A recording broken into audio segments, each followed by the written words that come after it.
بسم الله والصلاة والسلام على رسول الله وعلى آله وصحبه ومن اهتدى بهداه. أما بعد، سلسلة سير الصحابة رضي الله عنهم.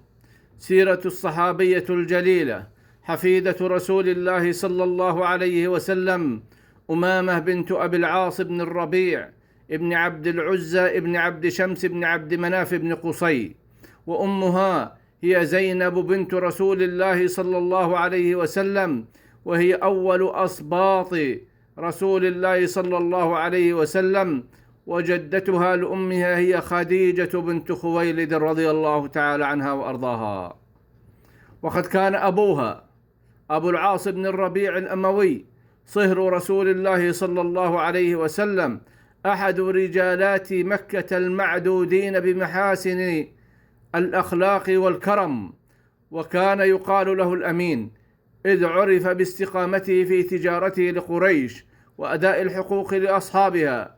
وقد كان أبو العاص مصافيا لرسول الله صلى الله عليه وسلم، وكان يكثر من زيارته في منزله، وقد أثنى عليه الرسول صلى الله عليه وسلم أمام أصحابه الكرام، فقال: حدثني فصدقني ووعدني فأوفى لي. ولدت أمامة في حياة النبي صلى الله عليه وسلم، توفيت أمها وهي صغيرة عام 8 من الهجرة لتعيش في كفالة جدها النبي صلى الله عليه وسلم الذي أحبها كثيرا وكان يخصها بالهدايا.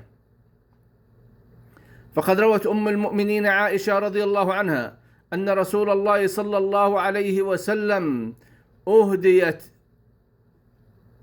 له هدية فيها قلادة من جزع، فقال: لأدفعنها إلى أحب أهلي إلي. فقال النساء: ذهبت بها ابنة أبي قحافة. فدعا رسول الله صلى الله عليه وسلم أمامة بنت زينب فأعلقها في عنقها، وتزوج أمامة علي بن أبي طالب بعد فاطمة، زوجها منه الزبير بن العوام، وكان أبوها أبو العاص قد أوصى بها إليه.